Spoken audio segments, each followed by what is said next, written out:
games for sure. I built a DFS lineup. I actually did a DAX stack for you in a DFS lineup. I don't really know.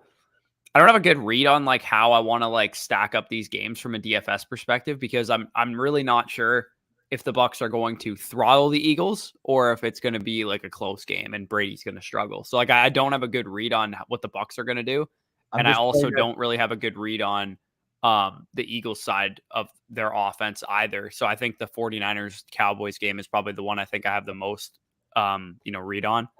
Yeah. I'm just praying for the fact that, we can use CD Lamb like AJ Brown. I'm also praying for the fact like that Keyshawn Vaughn scores the first touchdown for your guys' game. Yeah, I have him in my DFS lineup. So I got him at plus 900 for the first touchdown. So I mean that'll be a pretty healthy bet if it hits. Because I mean realistically here, like, are you going to use Le'Veon on the goal line? Like, no, but they could use Gio Bernard. They could, yeah. I think Gio Bernard. I think Gio is going to actually be pretty decent in this game. Okay. If I had to guess, it's fair. What guy? Damn, the Patriots got destroyed yesterday. Damn, I thought this was going to be a close game. I was wrong. Expected this from the Steelers versus Chiefs, not the Bills Patriots. Yeah, like that, and that's the problem. Again, if I had to make a bold prediction real quick, I think there's going to be one more beatdown today. I don't know if it's going to be the Bucs on the Eagles, the Cowboys on the 49ers, the 49ers on the Cowboys, because I think both teams are capable of doing it, or the Chiefs on the Steelers. Probably Chiefs Steelers is where I had to put my money, but I think there's going to be another like absolute beating today. I'm cautiously optimistic, but like I genuinely think that like I could see a scenario where after the game 7:30 we're just seeing like Tank Lawrence like pull a bunch of receipts about people like doubting Dallas all fucking week or like oh god you're in full homer mode. You have like a completely different game day attitude as I do. I mean, maybe it's because my team won the Super Bowl last year. You're like hungry for it. I'm just like, whatever happens. Like if we lose today, like I'm gonna be pissed, but I'm not gonna be like, livid or whatever. I'd be devastated. Like I'd probably like stop talking to everybody for like the whole day. It's like lament. Like genuinely. Like again, like mostly wild card. Again, if we lost like a close fucking divisional game to you guys, like whatever, that's different. But man, if we fucking lose wild card weekend at home against the Niners, I'll be very, very upset. Like very upset. I'd be a little pissed if we lost to the Eagles just because I can't stand the Eagles. Like historically speaking, I don't like the Eagles for the Bucs, but I mean, we're down a lot of people. It doesn't, I'm not going to be devastated if we lose today. I don't think we're going to, but if we were to, I wouldn't be devastated. Yeah, and I mean, I'm not going to lie. From the Cowboys standpoint, it's like I don't really think it makes that much big of a difference. Like again, like if they win, obviously, it doesn't make that much big of a difference whether we go to play you guys on the road versus if we, like host the Rams, for example. Because again, like I think like all healthy. Is there even? I don't think there's a scenario where you play the Rams. Is there? If the Eagles beat you guys, if the Eagles beat us, then you would play the Rams. Yeah. And you're the 3 seed currently, or the 3? Yeah. Okay. So again, if the Eagles beat you guys, like, and we won, we would host the winner of the 4-5. Yeah. But I mean, like, I still think you guys are gonna win. I wouldn't be too worried. What a beatdown. Yeah, like, and that's the one thing I'll say is people, they'll do their playoff predictions. They'll, talk about it on the media all week, basically off of like what they expect from a median standpoint of what a team can perform like. But we saw that's the Bills at their ceiling. That's when the Bills are fucking on. In cold weather against the top 5 pass defense, they had a perfect offensive game. And it was mainly due to their ability to throw the ball, but Singletary also ran well. Also, we talked about it on the predictions video as well, is that the Patriots will have to run the ball and control the game to win that game, and they couldn't, right? Like they were, half decent running the ball, I suppose, in moments, but you can't compete with the Bills passing game, and we kind of saw the result of that. Yeah, and again, like obviously, like again, you're not comparing apples to apples here, but it does give me a little bit more optimism seeing, that Bills offense come out in prime time ready to roll in that first round of the playoffs. Because, man, it kind of makes me salivate knowing that, my team has that type of ceiling if they play their best on any given day. So, again, I feel bad because I make everything about the Cowboys, but I genuinely watching that game was like, damn, is that how did you – I'm actually in awe of the fact that you watched that Bills game and you're just like, this is what the Cowboys can do. It's like I've never actually thought like that about another team. Well, like the reason why is because again, you've heard me all season, but I've basically said that the Bills are the AFC Cowboys and the Cowboys are the NFC Bills basically all season. Because again, I don't know. I thought you said you were us.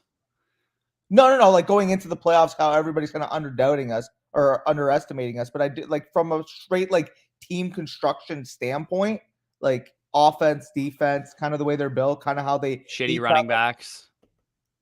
I mean, Devin Singletary looked like a god. Devin Singletary looked like a better version of Tony Pollard yesterday. Maybe Tony Pollard goes out and has a game like last year against the 49ers again today. Yeah, that'd be nice because some of my Cowboy stacks I didn't get Zeke and I just took a lot of Tony Pollard instead in underdog. But like realistically, you're comparing Zeke like 18 to 20 opportunities versus Pollard 11 to 13, 11 to 14, and realistically, like I could see scenarios where they both kind of play similar snaps, except Tony Pollard returns better on value because obviously he's got that breakaway ability. So again, like I didn't understand the huge discrepancy in terms of their ADP because I do think they're both good bets, obviously, if you're playing fantasy best ball. Because again, like their return on value is different. Zeke Elliott's going to get it from punching in 1 yard touchdowns and getting the majority of the carries, majority of the opportunities. Tony Pollard's going to get it by breaking off a 50-yard run. Right. I just realized we had the dynasty decisions thing up, so I'm going to switch that real quick. Yeah. Anyway, yeah, I hope the Rams Cardinals game is entertaining. I could see that game being a shootout. I could also see that game being two offenses that can't move the ball on each other's defenses. Yeah, no, I agree with that. I would say of all the wild card games, that could go in the most directions. It could go in the Rams blowout, a Cardinals blowout, Rams and Cardinals can't move the ball. It could go into, defensive takeover of that game. Like it's just a super, super hard game to read, in my opinion. The Eagles suck. Bucks will win. I don't want to underestimate the Eagles. I think we're the better team, but the Eagles do present some challenges, mainly Jalen Hurts' legs, and also their defense present our offense some challenges. So if they get some takeaways and shit, it's definitely, I think it's going to be a closer game than people think. Yep. No, I agree. Ouch. Yeah, it's not happening, my guy. I mean, like you can hope for it. Okay. The one thing I'll say about that Bills Patriots game, and one thing I feel like can be applicable to really any playoff matchup this year, fucking team speed matters. Holy shit, were the Bills at a completely different speed level compared to the Patriots. Well, so here's the thing real quick before you go on about that. I was listening to Joe Holka's show talking about the DFS slate, and he talked about how the Niners offense is set up to neutralize the Cowboys team speed because of all the misdirection that they run. The Cowboys run primarily cover one and cover three. It's like 75% of their offense or their defense from those, base formations or whatever. And the misdirection of the 49ers has slowed down team speed in the past. And that's why he said, he's like, if the Niners win this game, it's going to be because the Cowboys defense is probably going to look a little bit worse than we're used to seeing this year. Yeah, no, and again, I do agree with that standpoint. The one thing I'll say though is the first couple series is really going to dictate what we see from that offensive versus defensive matchup. If we see Gregory, Parsons, and Lawrence just absolutely fucking teeing off the edges to start the game, like I genuinely think that the Cowboys are a momentum-based defense. If the Cowboys get going early and that Cowboys defense gets pressure early, gets sacks early, gets takeaways early, that's going to be something that they build off. Again, as you mentioned, if the 49ers come out those first couple drives and they're getting on the edge, they're getting Elijah Mitchell out in space, Deebo Samuel out in space, really neutralizing that Cowboy speed, as you mentioned, it could get ugly. So I do agree that there's a lot of parallels with how this can play out, but I'm confident with this team regardless because I do think that they got the talent to be able to, set the tone early, as I said. But yeah, no, Holka makes a fucking great point on that. You mentioned it was actually Rebar that said it, but yeah. Oh, yeah. Yeah, no, he's a big coverage and like he gets into the like micro stuff a lot on Holka's show, which is why it's like literally the only reason I listen to it is because Rebar gets into like the zone coverage, man coverage, cover 3, cover 1, whatever. Like he talks about it a lot, so it's nice to know that going into a matchup that the Cowboys do run a lot of cover 1 so that they can pin their ears back, and then also cover 3 when they're trying to play a little bit more conservative, but. He also said that Jimmy Garoppolo has the highest passer rating in the league against cover 3. Yeah. No, which is crazy. So, but he struggles against cover 1. So it's really all going to depend on how they want to game plan for him. If they want to be aggressive or if they get burned early, are they going to be back on their heels and try and play too conservative? Because it might play right into what the 49ers want to do. Yeah, no, I'm definitely super, super excited to watch it for sure. Those refs got suspended. That's how you know it's a terrible wrong to blow that whistle, not replay. Yeah, I mean the whistle itself was a fucking stupid thing, anyways. But the fact that the play still kind of went on, like again, I'm not like gonna take too much away from it because at the end of the day here, the Raiders got robbed, but that was only after the Bengals got robbed because again they blew the whistle. So I mean, like again, like if you offset those two things, like the only real case you can make is that maybe Raiders players heard the whistle and stopped playing. But at the end of the day, here, it didn't even look like that. It looked like the Raiders DBs were still in play. Like you do realize that just because a whistle blows a millisecond before a ball is thrown doesn't mean that the players are just going to stop playing when the ball's in the air. You know what I mean? I still think that that Raiders Bengals game, like, yeah, it was like a bad call and obviously like a sketchy situation, but it's not like it was like the game ending play or anything. Like you still had so much time to come back from that. Yeah, no, yeah. Which is why I usually don't like blaming the refs, period. Like unless it's like a you know, this was the last play. Like even in the Saints NFC Championship a couple of years ago, that was like, you know, the Saints get the PI, like they don't get the PI call or whatever, but at the same time, like you still had the ball first in overtime. Like you could have won the game. So yeah, though, and again, like people are gonna say, "Oh yeah, well, Danny, you can't really agree with that at all," because again, I'm always on Twitter basically talking about how the refs make shitty calls for the Cowboys. But yeah, but that's a Cowboys classic. You guys always blame the refs because you lose bad games and your team doesn't deserve to win most of the time. So the one game I'll say completely changed the outcome and like directly changed the outcome was the Raiders game. Because again, like all the PIs all game, whatever. The one that's egregious is in overtime, 3rd and fucking 12, or it was 3rd and long, whatever. They throw a deep ball to Zay Jones, get AB for the fucking PI, which I don't know how you call that in overtime because it was barely any contact. Did you just refer to Anthony Brown as AB? That's what Cowboys Nation calls him. Yeah, that's fucking weird. Yeah. But they basically just chuck it down the field, underthrown deep ball. Which, by the way, underthrown fucking deep ball pass interference calls make me sick because again, you're basically bailing out a bad quarterback for underthrowing a deep ball. Like again, like Derek Carr's not a bad quarterback. It was a bad throw, is what I mean. So like, I don't know. That always gets me on edge, especially when it happens to the Cowboys. But again, it's Jimmy Garoppolo could basically make that happen for the. I don't know. I can maybe think of like 3 or 4 like actual instances of a ref costing a team the game. Like I think people think it happens way more often than it does. Like if it's like the last play of the game or something like that, then yes, the ref cost you the game. But if you got time to win the game after that, like you got no excuses, in my opinion. Is Debo getting the digs work today? I doubt it. It's hard for Debo to be matched up with any top corner, which is a really, you know, good thing about Debo Samuel for going into like next year's fantasy drafts is that going into the season, it's really hard to just like shadow cover Debo Samuel because he's all over the field. And the thing that that gets me too, again, I mentioned Cowboys on, you know, intermediate to deep type of passing games, perfectly fine. The short game, the screen game, the yards after catch game is kind of what's been their Achilles heel, to say the least, in terms of the passing game as a defense this year. Because again, when teams have to throw the ball down the field and when they need time in the pocket to be able to develop, that's when our pass rushers can get going. But again, if Jimmy Garoppolo is just, you know, dumping it off to Debo Samuel, drag routes, screen routes, whatever you name it, like schematic type of passing weapon or passing options, which is that's what I'm kind of worried about. Polar opposite offense that you want to see today, which is why I think the 49ers are going to win. And it's not because everybody else thinks the 49ers are going to win. I just think they present way too many problems for your team based on how you guys are currently constructed. You could definitely still fucking put up a shit ton of points on them on offense, but I think this game is going to be on your offense because I think your defense is going to struggle. Like maybe more so, but again, well, like I would say relative to this, and it's crazy to say this because your offense is ranked like number 1 in points for, but I would say your defense has won you more games than your offense has won you this year. At least recently, yeah. So like, because your defense has outright won you some games, like against Atlanta, against, you know, a couple other teams like that.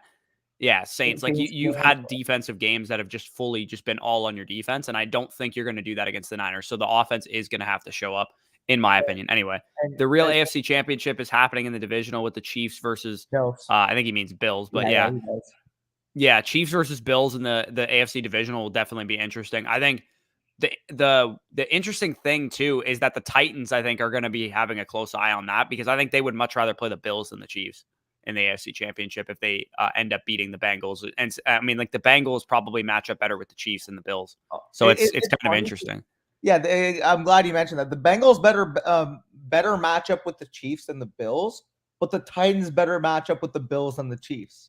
Yeah. So it's like there's a completely different shift in terms of what can happen in the AFC based solely off of who comes out of those two divisional round matchups. So it's definitely gonna be interesting. Again, like we're basically already jotting down the Chiefs in, because if they lose to the Steelers, like is that maybe the biggest upset in the last? It's like the best reverse jinx I've ever seen, though, with Ben, coming out and saying he's like, we're just, we're probably the 14 seed in the NFL right now. Like he's pulling like when we go into our fantasy championship. Yeah, dude. Like I congratulated Arnold every single day of fantasy championship week on his championship. Like Ben is literally like, congrats on advancing to the next round, Chiefs. You guys played well. Dude, it's literally the exact same thing that happened with Scott. Because Scott was the 1 seed going into Scott's tots. I was the fucking 6 seed, 7-7. I congratulated him, and I ended up winning the championship. So, yeah, no, it's that's literally the first thing I thought of when I watched that clip. By the way, but the Raiders offense is to blame, of course, man. Yeah, but, see, that's why I don't like doing that, is because then you get into like an alternate timeline situation, because then your decision making is different, your play calling is different. If that Bengals play doesn't happen, then you guys play the game differently, right? And if that Bengals play does happen, then again, the outcomes are changed, which is why, unless it's like one of the last 5 plays of the entire game, I don't like blaming refs. Yeah, no, I feel it. Anybody else try DraftKings news tracks? I haven't tried DraftKings yet. No, I have not. Have you touched it, Bush? Not the snake draft mode, no.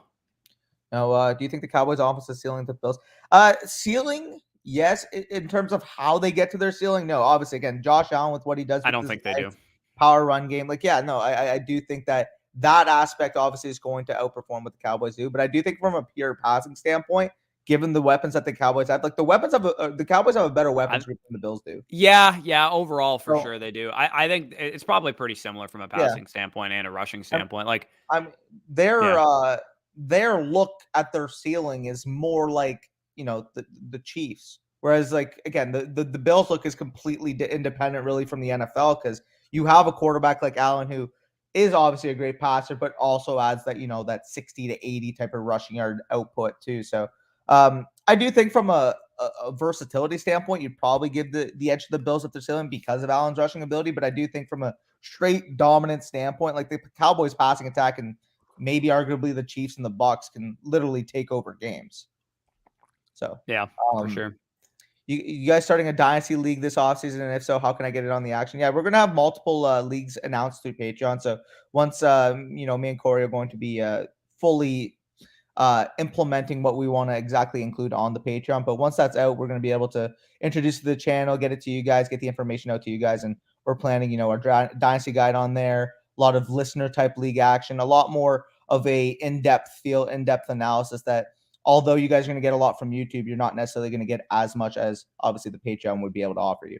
Yeah. In the next week or so, I'm going to put out a video, or we're going to put out a video announcing everything that's going to be on the Patreon. And we're going to make sure that everything's, kind of tip-top shape there, because, like Danny said, it's going to be this essentially what our Dynasty Draft Guide was last year, except in a much easier forum for you guys to access than a website that we are not qualified to run, like what we had last year.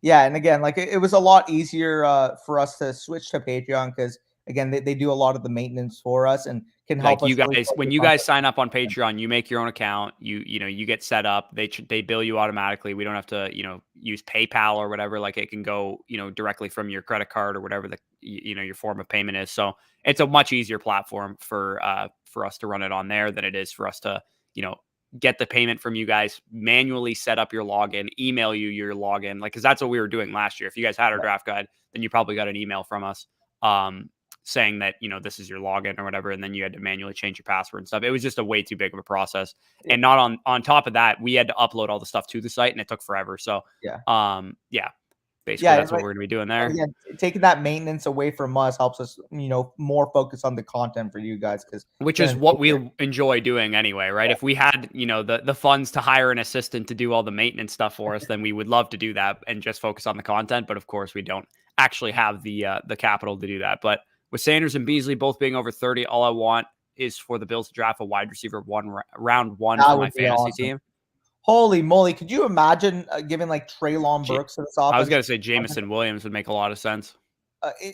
Like that, like again, like what I think they need is one dominant trait player. You either take, a Treylon Burks, Drake London with the frame that they have, with the yards at the catch that they have, or you go with the Jameson Williams burner, deep level threat to complement. I think they could use some speed. Yeah, no, and again, I agree. I think that'd be a good fit as well.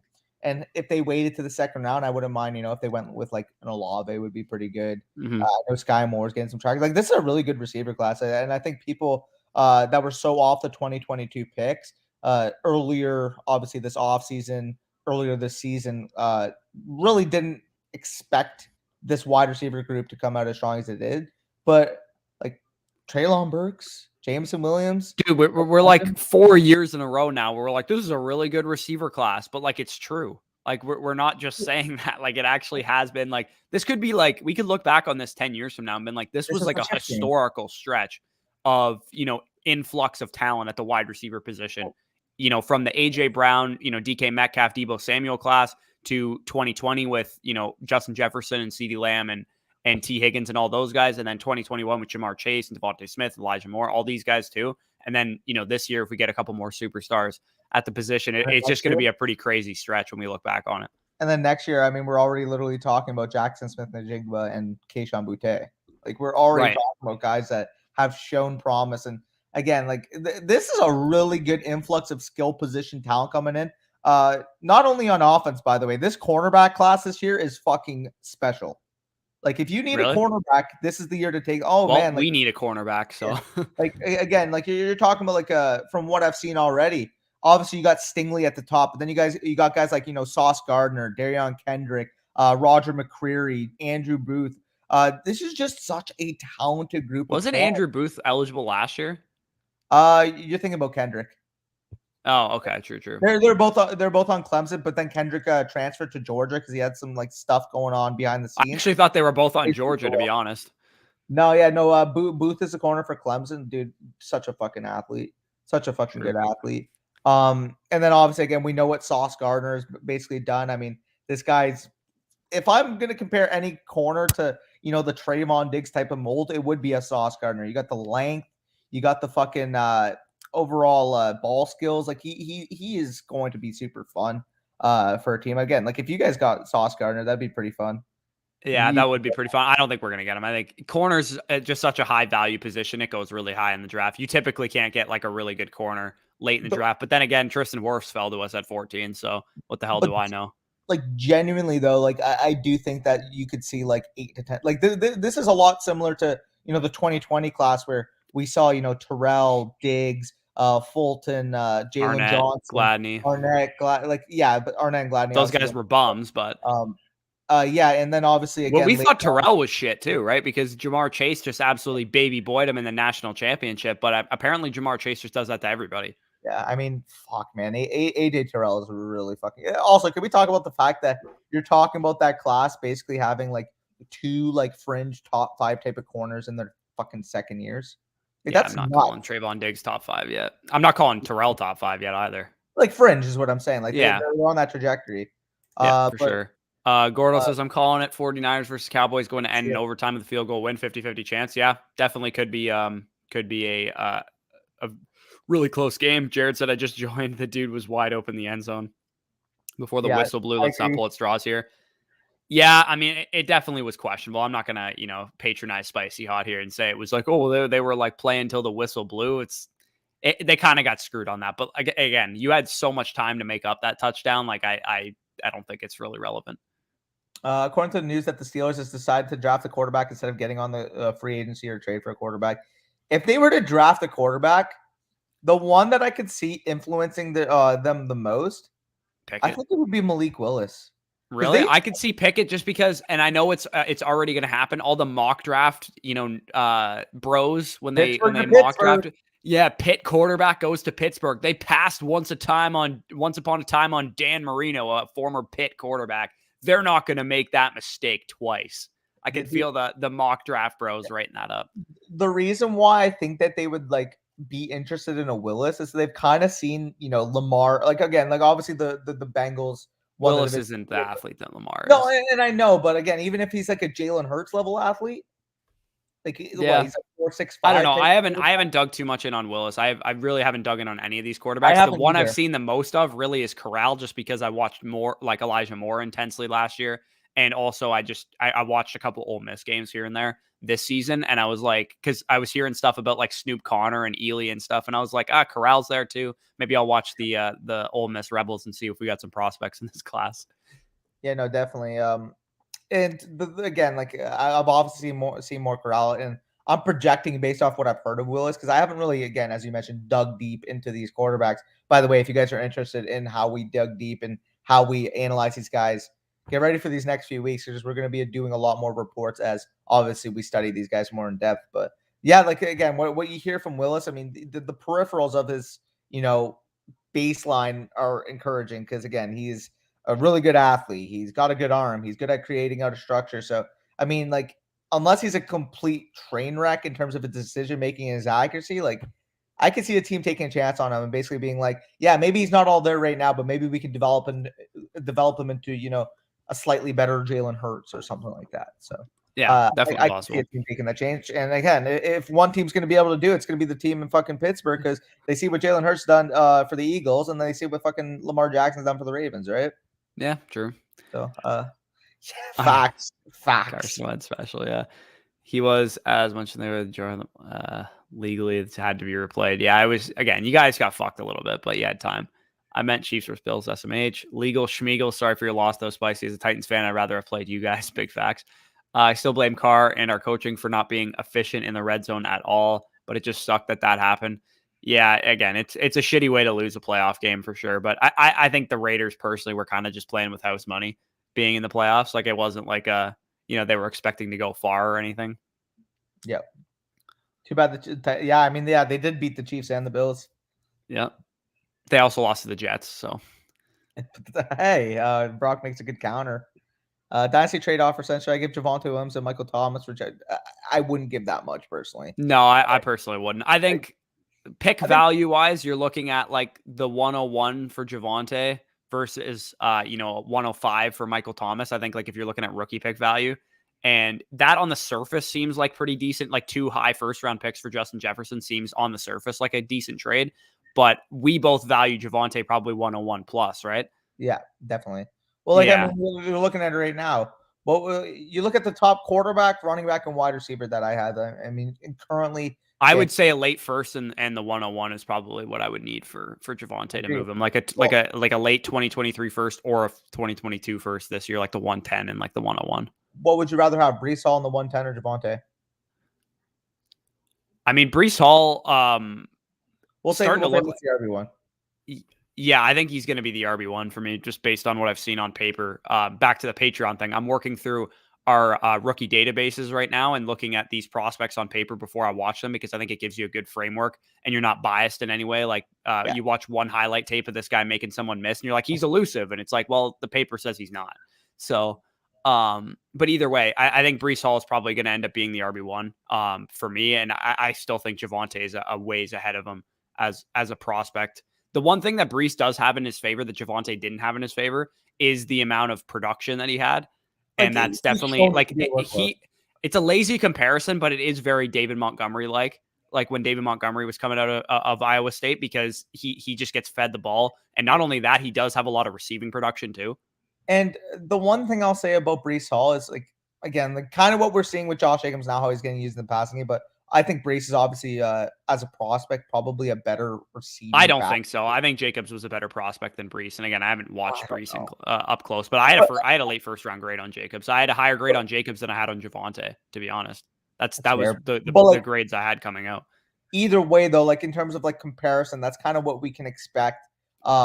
Maybe even like at his ceiling, he can have like a Kareem Hunt-esque level production, where like obviously you're not getting the top end type of burst, like a fucking like Saquon Barkley when he was healthy. That's what I mean. It's so lazy, but I think my comp for Breece Hall is going to be David Montgomery. Like, I know it's super, super lazy. They went to the same school, but they look the same.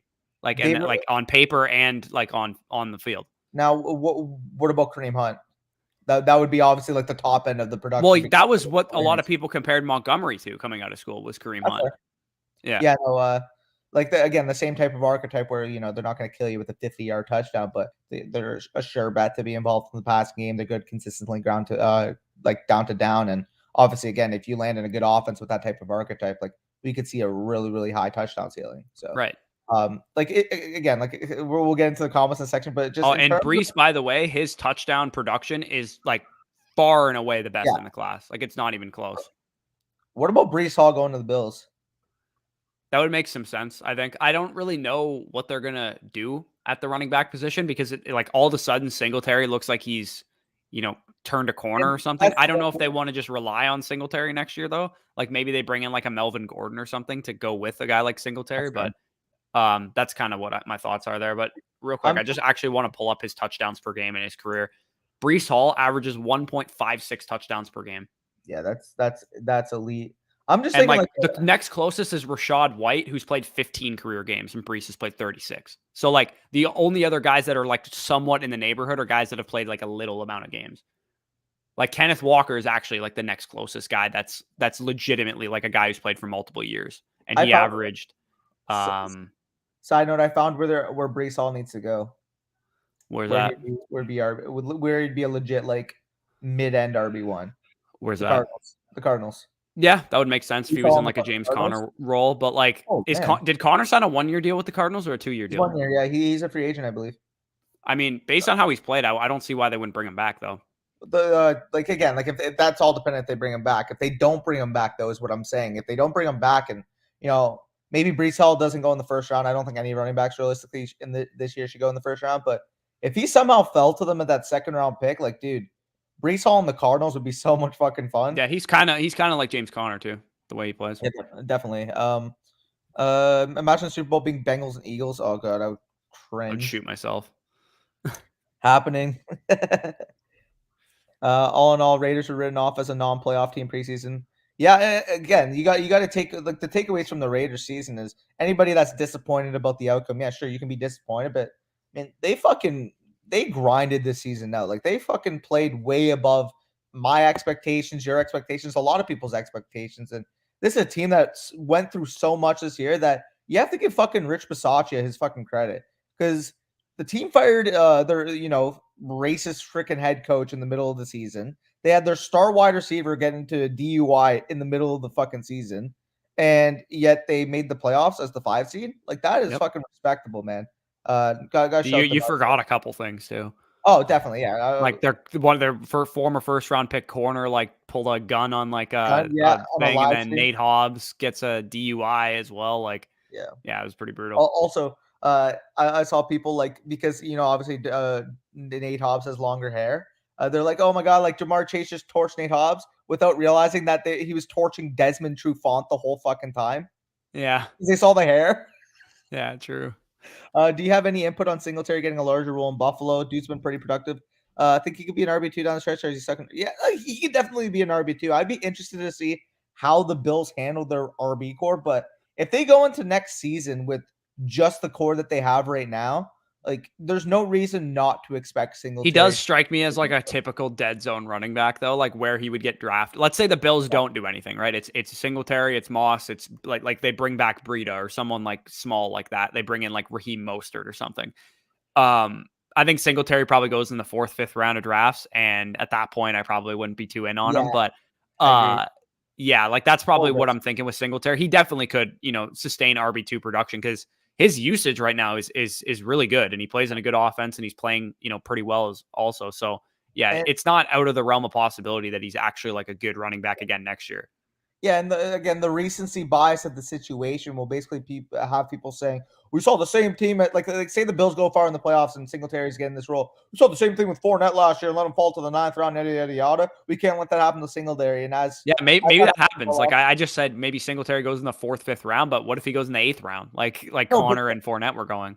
But that's what I'm saying. I think people are going to use Connor and Fournette to keep pushing Singletary's ADP up and saying, we made this mistake last year. This guy should be like a top 48 type of pick. And then again, but I think the difference between Singletary's situation and Fournette's last year was there isn't any Zach Moss truthers that are going to be because there's a lot of people that believed in Ronald Jones as a player. And I think Ronald Jones is much better than Zach Moss anyway. So that was kind of the thing that was keeping Fournette's ADP a little bit down to relative to where it was, but Singletary could fit himself into like where Damian Harris was going this year in drafts type of area. Yeah, no, definitely. This 2022 class reminds me of the 2019. Yeah, that's a the great running back class definitely does. The running back class definitely reminds me of 2019 because I do think Jacobs and Hall are like pretty similar tier of prospect. It's funny that you mentioned that because like if we're talking about the top 3 this year and the top 3 in 2019, obviously this year again for the majority of people it's going to be Hall, Walker, and Spiller. Well, if you're talking about archetype, Jacobs to Breece Hall or Jacobs to or sorry, I think Spiller to Jacobs actually makes a little bit more sense. Spiller to Jacobs, Hall to Montgomery to Hall, Walker to Sanders. Yeah, it does kind of make some sense for sure. I think Algier's how do you pronounce his name? Do you know how to pronounce his name? Tyler Algier? Yeah, Tyler Algier from BYU, man. On paper, he is fucking good. He has a really, really good production profile on paper. Yeah, no, definitely. Don't forget, Kaiir Elam too. Also, I'm pretty sure he's Matt Elam's younger cousin, if I'm not mistaken. I'm not sure if you remember Matt Elam, 2012 first round pick for the Ravens, safety. Yeah. But yeah, I'm pretty sure that's his cousin because again, they both went to Florida and their last name's Elam. Surely they're related. So, Paco says, "Hey, Danny boy, ready for the Dallas defense to dominate?" I'm hoping, man. I am praying. I am excited for this game. Cautiously optimistic. It would be the way I describe this because I know what this team looks like at its ceiling. The problem is if it's not playing at its ceiling, maybe it looks like that stretch of 4 games where everybody was talking about this team being in slump. So, either way, I'm excited to see how this team comes out and performs today. Pickett to Pitt would be badass. Yeah, I think he's going to be a huge riser in the draft process. Yeah, I mean, like at the end of it, like obviously, again, you want baseline arm talent, baseline mobility, baseline. It's everything. Supply and demand, dude. Like it's a lot of teams need quarterbacks. Like I don't know if they're going to get pushed up the board as a result of that, but we saw it in 2019 with Daniel Jones and Dwayne Haskins going in the first round.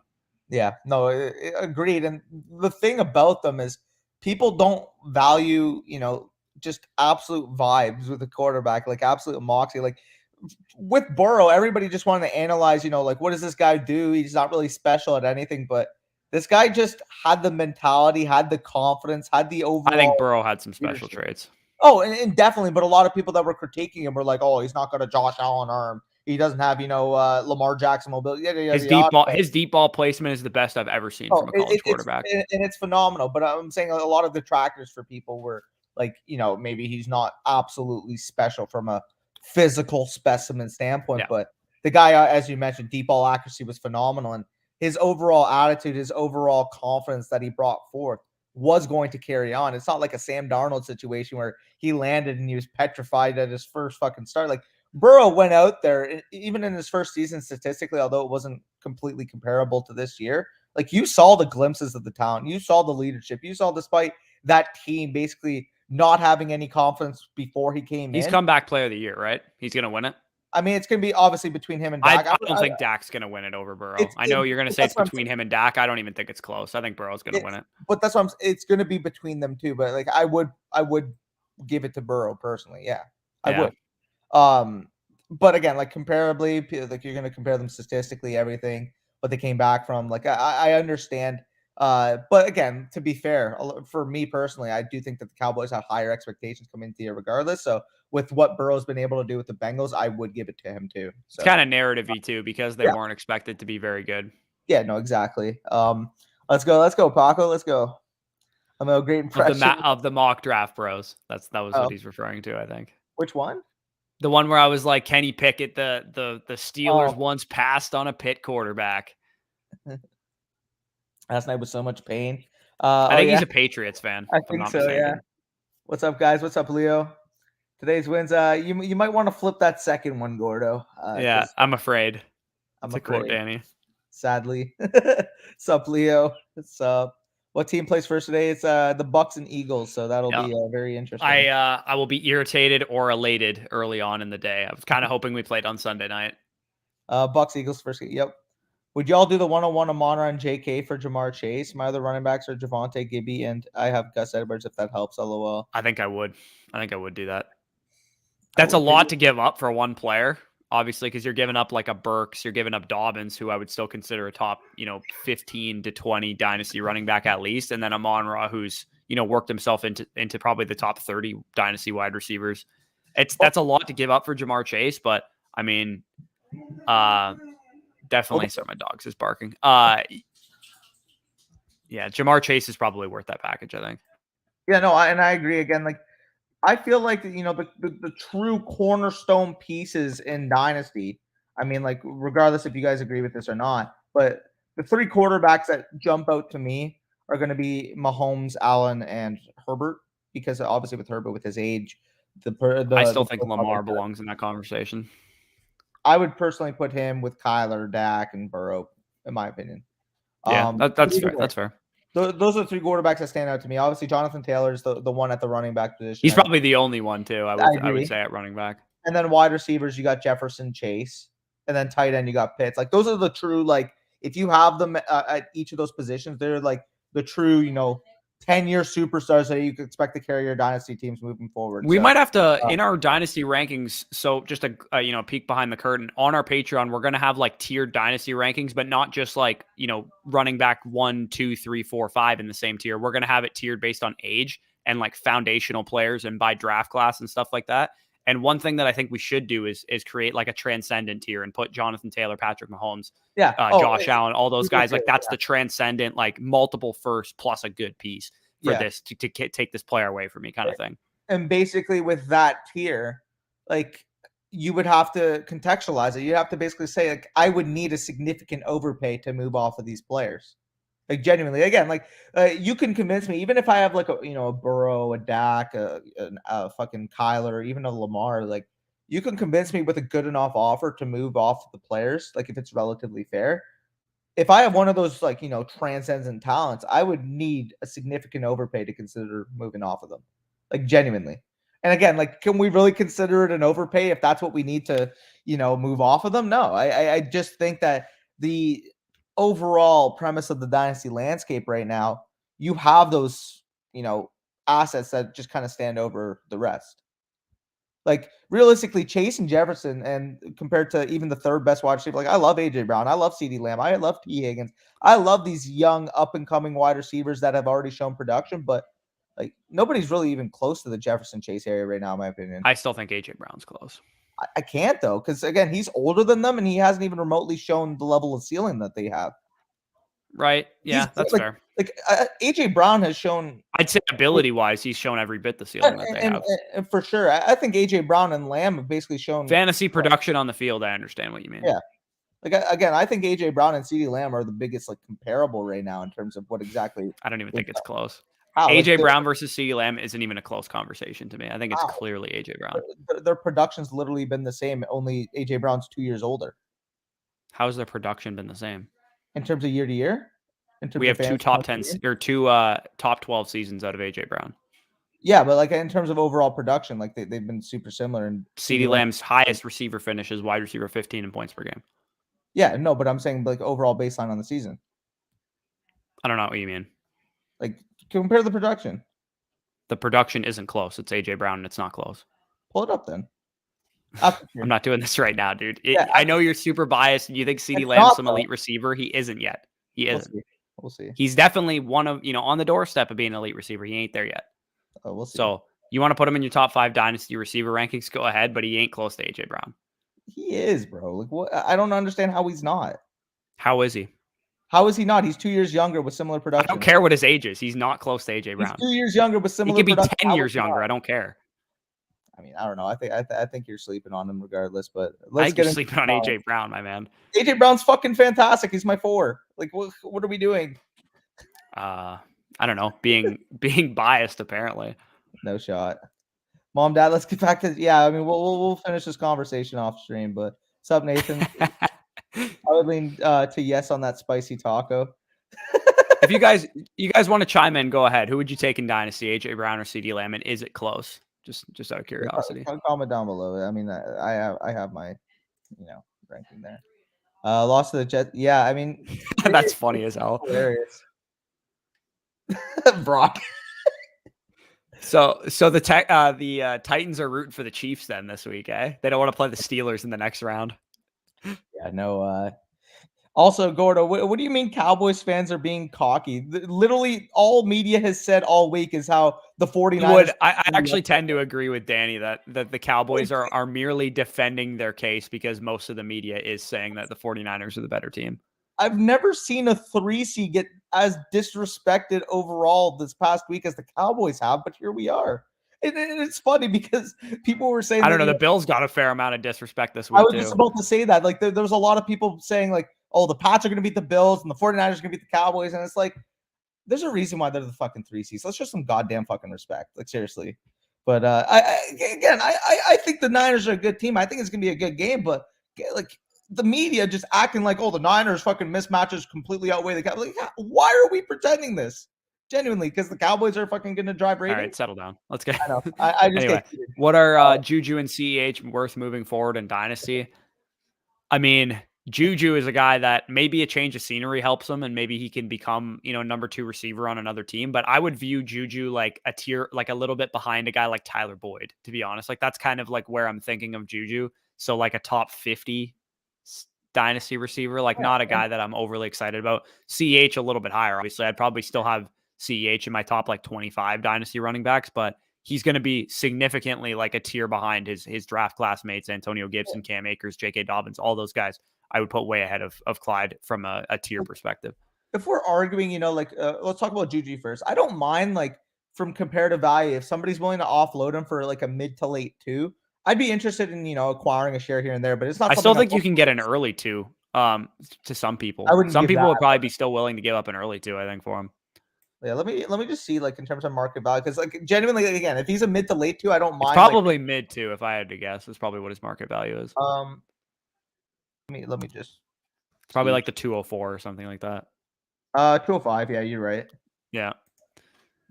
Anyway, Cowboys fans cocky. Any Cowboys found that has stayed a Cowboys fan through 25 years of no playoffs is definitely not cocky. I would consider myself pleasantly optimistic about a Super Bowl run. Yeah, that was kind of where I was at last year with the Bucs too.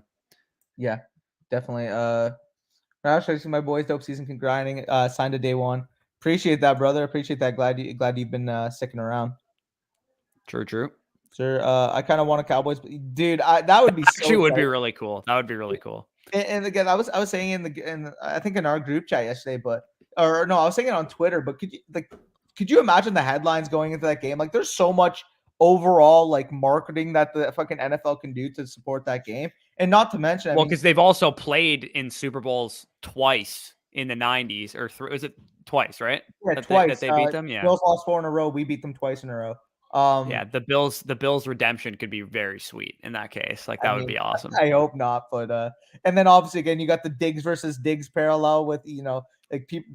I could already tell that there's going to be like 20 million like Aiden Diggs clips like analyzing his dad versus his uncle. Like, you just know it's going to be that fucking hype of the media that's going to drive that. Obviously, again, you got Dak versus Allen, 2 of the best quarterbacks in the league. You got offenses that are, I think they're pretty much, aren't they the number 1 and 2 ranked scoring offense in the league, or the Bucs ahead of the Bills? I think the Bills might be ahead of the Bucs. I'm not really sure. I think the Bucs are either second or third. I can't remember exactly. Yep. Either way, it's gonna be super exciting if that happened. Look to your team today.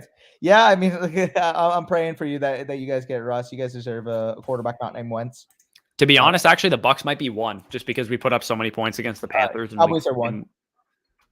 Even over the Bucs after the Panthers game? Yeah, I checked. The last time I checked, I think, was before the Panthers game. To be fair, the Cowboys put up 51 in week 17 as well. True. Dude, they had like Jaquan Hardy and Corey Clement, Ito Smith scoring in that game, Bush. They scored they got the record all time in a season for amount of touchdown scores in the season. They had 22 different touchdown scores across the NFL season this year. The Cowboys did. True. Including Terrence Steele, Jaquan Hardy, Ito Smith. I didn't realize Ito Smith was a Cowboy going into that week 17 or week 18 game. Ito Smith is a Cowboy? Dude, he's like their fucking 5th string running back. He's a practice squad player, but because Tony Pollard was on the COVID list, they activated like Jaquan Hardy and fucking Ito Smith for that game. Have a heavy Gronk parlay today. Let's go. Yeah, I think Gronk's going to go off. So I do think that's a really good bet to make. All right, let's speed through these because the game is starting and my team is playing. So yeah, definitely. My check. Yeah, no, definitely. The Pats definitely outperformed expectations. I do agree. Mom, Dad, let's get back to chat. What is this argument? Get my popcorn out and listening. Steelers will find a way to beat us for sure. Oh god, that'd be gross. I prefer CD to AJ being selected in the FC Dino League over him to prove it. Wasn't disappointed his first year with that decision. Yeah, I mean, again, I agree with your analysis there, Nate. The thing that makes it close for me is that CD is tied to Dak long term and AJ Brown to Tannehill. Tanny ain't bad, but Dak is better. Yeah, that's good analysis. That's a fair reasoning. I'm an Irish fan. I'm worried. Have 100 on the money line. Oh damn. Good luck, Sorry Ari. to tell you, man. Lamb younger and better quarterback situation. Brown has a little bit of an injury history.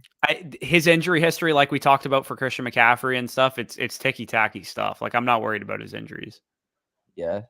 Very close. AJ could be better, but literally always hurt. CD younger and only getting better. Last few years, CD or Lamb got better numbers.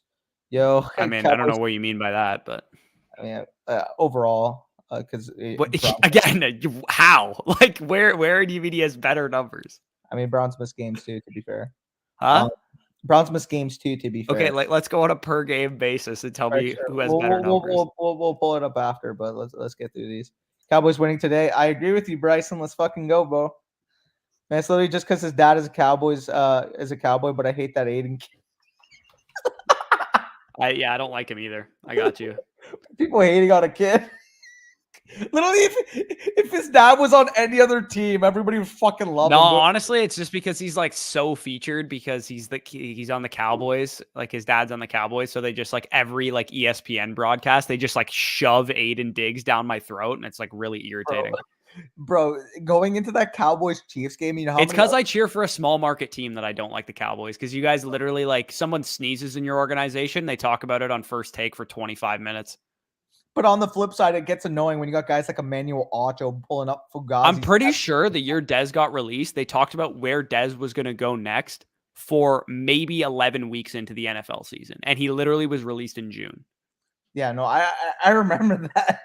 Heck, I think... we got James Jones on NFL Network going, he's going to go play with my man Aaron Rodgers. I'm like, dude, like, what are you talking about?